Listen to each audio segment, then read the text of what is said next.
Kalau kalian para Gen Z, alay boy, millennials yang hobinya memperkaya Apple, yang hobinya menjadi anjing-anjing peliharaan Steve Jobs, sekarang lu mendapatkan kabar baik nih. Dari kemarin kan gue tahu lu menunggu-nunggu kabar tentang masuknya iPhone 16 ke Indonesia. Nah teman-teman tahu gak ada berita terbaru terkait iPhone 16 ini, terkait cita-cita kalian ini untuk menjadi anjing peliharaan yang setia terhadap produk-produk Apple.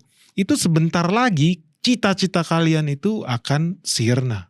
Tetapi apakah ini hal yang baik atau hal yang buruk? Ingat ya, kita berbicara tentang investasi di channel ini. Yang namanya investasi, dalam setiap aksi pasti ada reaksi.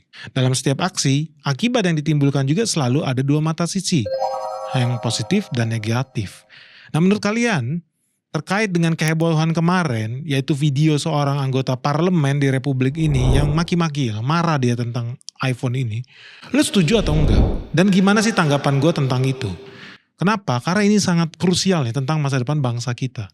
Kalau lu penasaran gimana sih nasib dan masa depan Apple di Indonesia? Dan seharusnya kita dukung atau tidak pernyataan anggota DPR itu? Jangan di skip video ini, langsung kita cek video reactionnya berikut ini. Hari ini sedang ramai di media sosial soal bagaimana ternyata iPhone 16 dilarang masuk Indonesia, Pak. Tapi setelah kemudian kita buka alasan dari pemerintah, yaitu karena iPhone minta holiday, tax holiday 50 tahun. Emang gila ini Pak, iPhone ini Pak. Memang sudah layak diblokir dari negara kita Pak. Maka harapan kami diminta kepada Menteri BUMN. Bapak ini kan jaringan luar biasa. Pernah menangani sepak bola kelas internasional. Maka kami harap Bapak bisa turun tangan dalam hal ini agar kita tidak tergantung dengan namanya iPhone Pak. Kita ini kemarin mikir, Masya Allah, mereka sudah menikmati begitu banyak duit dari rakyat Indonesia, tapi ternyata mereka mau investasi di sini saja, minta syarat namanya tax holiday 50 tahun. Kami dan rakyat Indonesia marah kepada iPhone, Pak. Kalau perlu diblokir semua, seluruh produk iPhone tidak boleh masuk ke negara kita, Pak. Ini pelecehan terhadap negara kita, Pak. Ya oke, jadi teman-teman gue mau tanya dulu sama kalian. Kalian setuju gak dengan pernyataan anggota DPR tersebut? Lu setuju gak kalau iPhone itu harus diboykot, harus diblokir? Karena kalau dilihat ya dari pernyataan itu, pernyataannya itu sangat kayaknya sangat nasionalis lah. Jadi spiritnya itu adalah bahwa mereka udah banyak dapat duit dari kita, which is betul triliunan, kalau nggak salah hampir 20 triliun dari penjualan iPhone yang ada di Indonesia, hampir 4 juta unit dari tahun 2023 sampai 2024. Dan yang paling penting, kita udah ngasih duit triliunan ke iPhone, terus kenapa mereka nggak mau buka pabrik di sini? Mereka berarti harus diboikot. Sebuah perusahaan teknologi, salah satu yang terbaik dan nomor satu di dunia saat ini, mau dilarang masuk ke Indonesia. Lu setuju gak dengan pernyataan ini? Coba lu tulis di kolom komentar ini, lu setuju gak kalau Apple tuh diboikot dari Indonesia? Gue jujur aja dari pernyataan ini, sebagai investor, apa yang harus kita lihat? Kita harus kaji nih, apakah ini sebuah kode keras untuk bisnis minyak, atau memang ini dari hati yang paling dalam? Kalau seandainya ini dari hati yang dari paling dalam, kita ngomong by logic seorang investor. Sebagai anak bangsa, gue setuju kalau seandainya Apple itu investasi di Indonesia. Harapannya apa? Terjadi transfer teknologi. Terjadi modernisasi terhadap manufacturing di Indonesia. Oke, tapi tiba-tiba kalau seandainya kita boykot, kita cari masalah dengan perusahaan teknologi yang terbesar di dunia, apakah itu bijaksana? Dan apa betul negara Indonesia itu sepenting itu buat Apple? Ketika dinyatakan bahwa seolah-olah dari pernyataan ini negara Indonesia itu dilecehkan karena Apple minta fasilitas tax holiday alias nggak kena pajak selama 50 tahun. Seolah-olah dibikin packagingnya itu adalah hal yang membebani keuangan negara. Nah teman-teman, gue mau ngomong ini dari sisi kacamata seorang investor yang mengatakan bahwa, dan kita juga anak bangsa, kalau ditanya-tanya sebetulnya siapa sih yang lebih membutuhkan? Indonesia lebih butuh Apple atau Apple lebih butuh Indonesia? Teman-teman bisa lihat di layar kaca. Ternyata data menunjukkan bahwa penjualan iPhone atau produk-produk Apple itu paling banyak di Amerika Serikat. Kedua terbesar adalah di negara yang punya duit juga dong, negara Eropa. Terus apa yang selanjutnya? Negara Cina. Jadi kalau ditanya Indonesia penting atau enggak, ternyata dalam laporan keuangan Apple kita ini cuma ditaruh di the rest of the world, setingkat sama Kazakhstan, Papua Nugini, Zimbabwe, karena nggak penting. Menurut Apple kita ini negara yang tidak penting. Jadi jangan lu dinina-bobokan dengan pernyataan bahwa seolah-olah Indonesia ini negara wow, semuanya berebutan buat foto-foto bareng sama si Tim Cook. Enggak, kita itu nggak penting. Makanya di laporan keuangannya Apple itu ya Jujur aja negara Indonesia ini rakyatnya seberapa banyak sih yang bisa beli produk Apple? Hanya segelintir orang. Jadi artinya di sini yang lebih butuh siapa? Kalau lu punya otak dan lu tidak dan tidak terbawa emosi dengan pernyataan nasionalis seperti itu, lu akan berpikir, oh iya ya, ternyata kita nggak penting-penting banget buat Apple. Terus sekarang pertanyaannya dibalik, apakah Indonesia butuh Apple? Nah teman-teman tahu nggak, per hari ini Indonesia ini lagi kesulitan untuk pindah dari negara kelas menengah menjadi negara maju. Kenapa? Karena ya kita gagal di sektor manufacturing, kita gagal di sektor pertanian. Akibatnya apa? Kita semua produk impor. Lu punya AC impor, lu punya kulkas impor, lu punya HP impor, lu punya laptop impor. Bahkan lu makan tahu tempe pun impor. Gagal negara ini. Terus kalau begitu apa hubungannya dengan Apple? Apple udah menyatakan bahwa dia minat investasi di Indonesia dengan catatan minta gratis pajak selama 50 tahun. Apakah itu menyengsarakan Indonesia? Guys, teman-teman tahu, kita akhirnya mengambil keputusan yang sangat bin idiot untuk menolak proposal Apple. Lu bayangin, perusahaan teknologi nomor wahid di dunia yang ngasih proposal, gue pengen invest di Indonesia, please kasih gue tax holiday 50 tahun. Apa yang kita lakukan? Kita buang proposal itu ke tempat sampah. Alangkah luar biasa tolnya kita ini.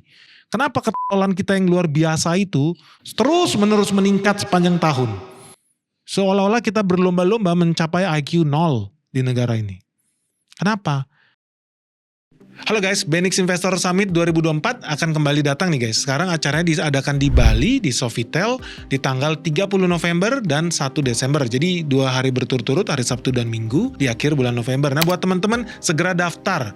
Karena apa? Kita memberikan diskon 30% sampai dengan 3 November ini. Jadi buat teman-teman yang daftar sebelum tanggal 3 November, kamu bisa dapat diskon 30%. Ada ekstra diskon loh, up to 50% untuk member BIG dan alumni SSB dan BIS sebelumnya. So, inilah yang akan kita bahas di Benix Investor Summit 2024 dengan fokus membahas dan mengkaji ya sektor-sektor yang mempotensial dan berhubungan dengan programnya Pak Prabowo. Ada satu lagi bonus berhubungan dengan ekonomi hijau. Nilainya juga nggak main-main. Karena Indonesia di belakang layar sudah menerima duit triliunan dari institusi Bank Dunia, institusi Asian Development Bank, dan institusi-institusi finansial internasional lainnya.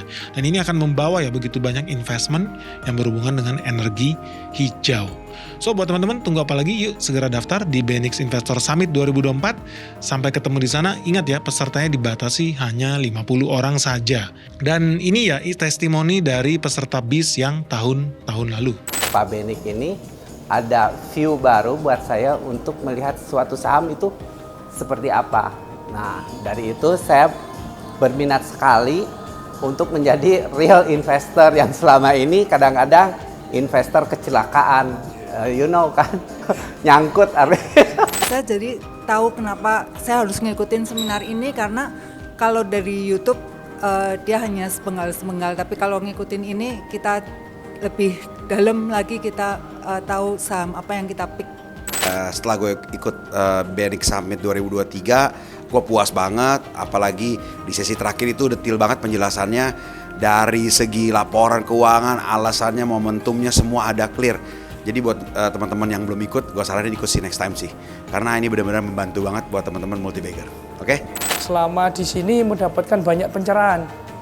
Biasanya saya dimainin sama saham, ya insya Allah bisnis saya mainin saham, ya kan? Bedanya sama YouTube, di sini kita bisa dengan bebas tanya Pak Beni tanpa mungkin ada halangan, ada sensor, ya jauh lebih enak lah daripada di YouTube. Kita juga nulis komen belum tentu dibales, ya kan? Ya itu untuk perasaan saya sendiri mengikuti seminar ini, saya sangat puas. Semoga seminar ini diadakan mungkin setahun 4 kali, saya juga rela. So buruan segera daftarkan dirimu di nomor yang di bawah ini. Sampai ketemu di Bali. Karena akibatnya Apple karena ditendang sama negara Indonesia, dia pindah ke negara komunis Vietnam yang berani memberikan fasilitas pajak sampai 50 tahun bahkan lebih. Gue udah berulang kali bilang sama lu bahwa apa, negara seperti Vietnam, seperti Thailand itu betul-betul serius menarik investasi asing. Oh lu gak punya tenaga kerja, gue sediain. Lu butuh listrik, gue tarikin jalan listriknya. Gak usah takut, gratis bahkan bayar listriknya. Lu gak punya air, gue bangunin pipa airnya. Sebegitu kencengnya semangatnya mereka mengundang orang buat rame-rame investasi di negara mereka. Lalu apa? Dapat 50 tahun pajak Pak Ben, itu kan rugi kalau kita gak dapat. Sekarang gue tanya, mana yang lebih rugi? Kita ngomong hitung-hitungan duit sekarang. Oke, 50 tahun itu apa sih? Pajak perusahaan guys, jadi pajak penghasilan perusahaan. Dia minta 50 tahun, kita gak mau. Kenapa? Karena berdasarkan undang-undang kita, peraturan kita sendiri, kita maksimum 20 tahun. So, kalau dia minta 50 tahun, kita nggak mau kasih. Otomatis masuk tong sampah itu proposal. Tapi kalau teman-teman punya otak, lu bayangin, ketika dia masuk ke Vietnam, Vietnam tambahin syarat. Oke, gue kasih lu 50 tahun, karena mereka negosiator yang baik. Tapi syaratnya gini ya, lu harus meng-hire 200.000 manusia Vietnam untuk bekerja di pabrik lu. Tim Cook bilang apa? Deal. Nah teman-teman, sebelum kita bahas tentang fasilitas tax holiday Vietnam itu, gue mau bahas yang lebih simpel lagi tentang investasi Apple di Vietnam. Teman-teman tahu nggak? Di Vietnam, Apple tuh investasi 256 triliun. Gara-gara proposal mereka di Indonesia dimasukin tong sampah oleh pejabat-pejabat kita yang nggak punya otak. Akhirnya mereka pindah investasinya ke Vietnam senilai 256 triliun. Teman-teman bayangin gak 256 triliun itu berubah menjadi sebuah gedung pabrik kompleks produksi yang tentunya butuh semen. Di Indonesia ada banyak semen. Memperkaya pabrik kaca.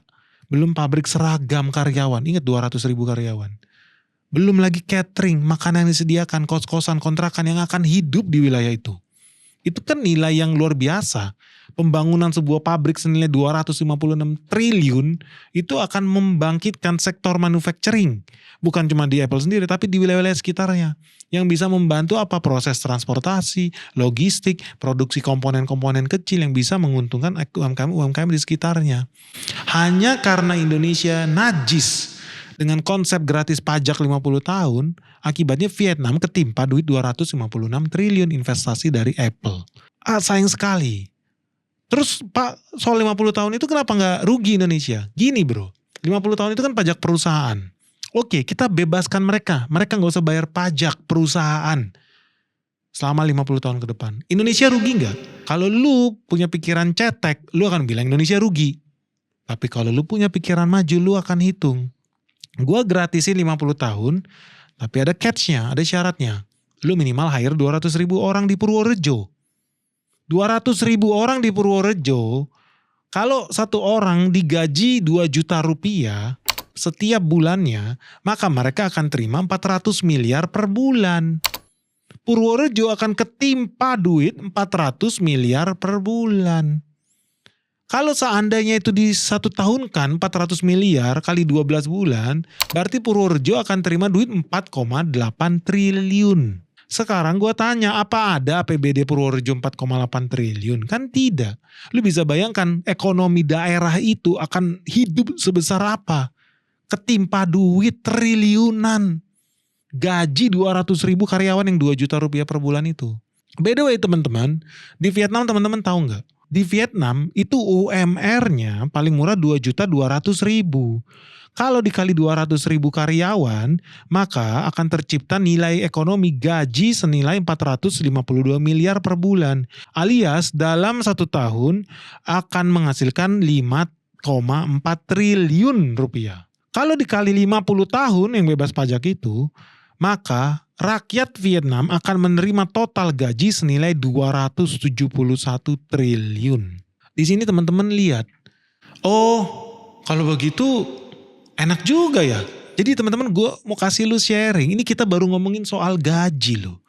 Soal gaji 271 triliun rakyat Vietnam terima. Karena apa? Mereka merelakan 50 tahun ya sudahlah. Negara gak dapat dari situ. Tapi kan rakyatnya terima. Itu kan masuk ke gajinya rakyat. Rakyat terima 271 triliun. Kok alangkah sadisnya negara ini dengan pejabat-pejabatnya yang pinter itu membuang peluang kerja. Padahal teman-teman tahu di Indonesia pengangguran ada 7 juta orang. Tahun depan kemungkinan bisa jadi 8 juta orang. Lu bayangin sekarang udah 7,4 juta orang nganggur. Terus ada orang ngasih proposal gue bisa hire 200.000 orang. Dibuang ke tong sampah. Itu pinter apa tolol menurut lu? itu nilainya setara 271 triliun kalau UMR-nya 2,2 juta seperti di Vietnam. Jadi teman-teman, kalau lu punya pejabat dengan kacamata yang pendek, tidak visionary, mereka akan berusaha menggoreng lu dengan isu-isu sok nasionalis, sok pride lah, apa segala macam, blokir iPhone. Coba lu pikir, yang kita bawa, yang kita mau lakukan itu adalah membawa Indonesia dari negara miskin, dari negara agraris, menjadi negara manufacturing, teknologi tinggi. Mereka udah mau datang ke sini, malah kita tendang. Dari sini ya kita bisa tahu ya memang mungkin pejabat-pejabat di Indonesia jangan-jangan terima gaji dari Vietnam juga. Dengan tugas secara khusus memperkaya rakyat Vietnam. Yalah jujur aja, tadi gue udah kasih lu hitungannya. 2,2 juta setiap bulan satu orang karyawan kali 200 ribu, 271 triliun dalam 50 tahun. Alias ya setahunnya sekitar 5 triliun. Lu bisa bayangin gak sih guys, ini bener-bener sangat-sangat stupid menurut gue. Ini betul-betul sangat stupid. 200 ribu lapangan kerja bisa tercipta instan, duit 5 triliun buat sebuah kabupaten kecil seperti Sukoharjo, Purworejo, Kabupaten Bogor, Kabupaten Bandung. Duit senilai 5 triliun setiap tahun atau 271 triliun dalam 50 tahun menurut gua itu bukan duit yang kecil. Kenapa negara gak mau sih kasih kita duit? Itu yang terima rakyat tapi negara gak rela. Karena negara tidak dapat pajak penghasilan dari perusahaannya. Sebetulnya kalau kita lihat dari sisi itu, mereka juga nanti belanja ke Indomaret, bayar lagi PPN. Ya toh, negara dapat lagi pajak. Itu kan bisa menghidupi. Terus Pak, 50 tahun itu emangnya gak merugikan kita? Enggak. Lu kalau lihat Cina zaman dulu lebih ekstrim lagi. Mereka rela sampai 70 tahun tax holiday. Free, gak usah bayar pajak. Kenapa? Karena dia punya harapan dalam jangka panjang rakyat Cina, buru-buru Cina akan belajar. Dulu mungkin ngerakit handphone buat Nokia, buat Samsung, buat Apple. Sekarang apa? Mereka bikin handphone sendiri. Udah tahu ilmunya. Gimana cara bikin LCD, gimana cara bikin touchscreen, gimana bikin mikroprosesor, gimana bikin memori, hard disk, dan lain sebagainya. Sekarang ujung-ujungnya mereka bisa bikin mobil. Indonesia masih pusing gimana cara nyangkul sawah yang benar. Kan tolol lu asli kita ini. Kita dikasih kesempatan buat menjadi negara maju tapi kita buang ke tempat sampah. Hanya karena apa? Wah kita diinjak-injak nih. Kenapa mereka minta gratis pajak 50 tahun? Ini pelecehan nih kan tol. Dia nggak berpikir bahwa ketika Apple buka pabrik di sini akan tercipta ekosistem manufacturing teknologi tinggi yang akan berdampak baik bagi ratusan ribu rakyat Indonesia. Dan menciptakan apa? Ekosistem manufacturing yang kecil-kecil itu. Kan kita punya TKDN. Kita mau gak mau jadi belajar. Gimana sih cara ngelipat handphone? Gimana sih cara ngebungkus handphone? Gimana sih cara ngelas handphone? Gimana sih cara bikin PCB di handphone? Gimana sih cara bikin touchscreen yang bagus? Jangan salah, kualitas kaca kita itu juga luar biasa hebat. Jadi pabrik-pabrik kaca di Indonesia juga punya kemampuan untuk bikin touchscreen yang berkualitas tinggi. Tapi jadi kehilangan proyek nih. Karena Apple-nya pindah ke negara komunis Vietnam. Lu bayangin Amerika Serikat negara demokratis katanya anti komunis tapi faktanya hobinya investasi di negara komunis. Kita yang ngaku-ngaku negara demokrasi hobinya menyiksa rakyat sendiri. Ujung-ujungnya gak diinvest tuh sama Amerika. Gak diinvest sama Apple berarti ada yang salah ini. Semakin banyak orang gila nih lama-lama nih. Udah gila tolong ngeri. Kalau negara kita isinya orang-orang udah gila tolong. Dan bukan cuma itu aja ya teman-teman juga udah tahu kalau Apple itu juga investasi besar di Cina. Bahkan jumlahnya lebih besar dibanding Vietnam sekitar 315 triliun. Jadi lu bisa bayangin ya negara-negara di Asia Tenggara itu rebutan duit ratusan triliun. Indonesia dapatnya berapa? 1,7 triliun cuma buat bikin sekolah. Yang gunanya apa? Sekolah itu nanti orang-orang jadi pintar. Mereka bisa bikin program, bikin software buat Apple. Apple dapat karyawan gratis dong. Suruh orang bikin aplikasi, kursus di tempat dia. Kan bodoh aslinya. Jadi dari sini ya teman-teman yang gue mau sharing adalah karena kemarin banyak yang protes. Banyak orang-orang yang akhirnya heboh bilang ya kita harus mendukung pernyataan pejabat tersebut. Bahwa kita harus boikot Apple. Apple jangan masuk Indonesia segala macam. Coba lu pikir dulu dengan akal sehat. Sebetulnya yang lebih butuh itu Indonesia butuh Apple atau Apple butuh Indonesia. Kalau yang betul itu adalah Indonesia lebih butuh Apple, kenapa kita nggak buka tangan kita, sambut mereka besar-besaran dengan segala fasilitas yang ada, karena Indonesia tidak mau selamanya hanya menjadi eksportir bahan baku, komoditas, ekspor apa? Biji kopi. 50 tahun lalu pun kita bisa ekspor biji kopi, sampai detik ini ekspor biji kopi, ekspor biji coklat, ekspor kita ke Swiss, ke Belgia, terus kita impor dalam bentuk coklat batangan. selama 50 tahun gak berubah-berubah tolnya. Masa mau berulang-ulang begitu negara ini? Jadi kalau kamu mengikuti channel kita, gue berulang kali ngobrol tentang yang namanya US dollar. Satu lagi hal yang penting, dan ini harusnya mulai disekolahin nih anggota-anggota DPR itu biar ada sedikit nambah otaknya. Kalau Apple buka pabrik di Indonesia, mereka menciptakan MacBook, mereka menciptakan iPhone dan segala isinya. Produk itu akan dibeli sama orang mana sih? Apakah dibeli orang-orang Sulawesi, Papua, Nugini dan sebagainya? Enggak. Mayoritas produk yang dihasilkan dari produk di Wonosobo dan di Purworejo itu bakal lari ke negara maju, ke Amerika, ke Eropa. Yang artinya apa? Indonesia akan meningkatkan nilai ekspornya. Bukan lagi ekspor sawit, ekspor minyak sawit, ekspor batu bara. No, ekspor handphone berteknologi tinggi. Kita dapat penghasilan dalam dolar. Ya kan orang mau buka pabrik di sini, nanti kirim barang dijual dalam US dollar, kita bisa dapat devisa dari situ. Dan lu bayangin kalau seandainya Apple betul-betul investasi di Indonesia 271 triliun seperti yang terjadi di Vietnam, akan ada berapa banyak dolar yang ditukar ke rupiah. Rupiah semakin jaya. Terus apalagi kita jual produknya dalam nilai dolar. Lu bayangin seberapa besar untungnya kita bisa jual produk-produk itu. Karena negara akan mendapat penghasilan dalam bentuk devisa dolar itu. Enaknya apa? Nanti dolarnya ditukar lagi dalam rupiah dalam bentuk apa? Penggajian, bayar vendor, bayar mitranya, bayar cateringnya iPhone di Indonesia. Itu ekonomi yang bisa timbul itu begitu besar guys. Nah, jadi menurut teman-teman gimana? Menurut kalian gimana? Kalian setuju gak dengan ucapan para pejabat-pejabat di Indonesia yang seolah-olah adalah hal yang najis? Memberikan tax holiday, memberikan insentif 50 tahun. Gue mau ajak lu berpikir secara kritis. Apakah yang dijanjikan hanya pride, nasionalisme yang semu? Yang sebetulnya kalau kita terlalu ngotot pride ini Indonesia, ujung-ujungnya kita gak dapat apa-apa. Ujung-ujungnya negara kita cuma ekspor loan, ekspor TKI, nyangkul di sawah. Menurut lu itu yang terjadi? Dan akan terjadi selama 50 tahun ke depan kalau kita masih punya logika yang seperti itu. Akibatnya apa? Investor maunya invest di Vietnam, di Cina, di Thailand. Karena apa? Mereka paling ahli memberikan benefit bagi investor asing dan Indonesia paling ahli membuang, menginjak-ninjak proposal investasi yang masuk ke negara ini. Menurut kalian sebaiknya apa ya yang dilakukan oleh pejabat kita kalau begitu? Apakah masih bikin overpride atau sebaiknya kita agak lebih longgar lagi lah. Karena kita punya goal, punya visi misi jangka panjang. Indonesia pengen juga punya handphone sendiri. Indonesia pengen juga punya mobil nasional. Indonesia juga pengen bisa bikin pesawat tempur sendiri seperti Korea Selatan. Kenapa itu gak bisa terjadi? Apakah kita isinya orang-orang tolol semua di Indonesia ini? Saya kira tidak. So guys, jadi menurut kamu gimana soal kebijakan itu? Apakah kita harus dukung boykot terhadap iPhone? Sehingga kemudian kita makin dimusuhin sama iPhone, menjaga jarak sama mereka.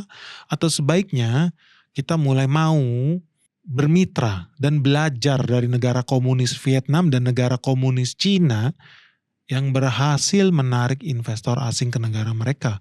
Karena sekarang lagi bagus momennya, Cina sedang berantem dengan Amerika Serikat.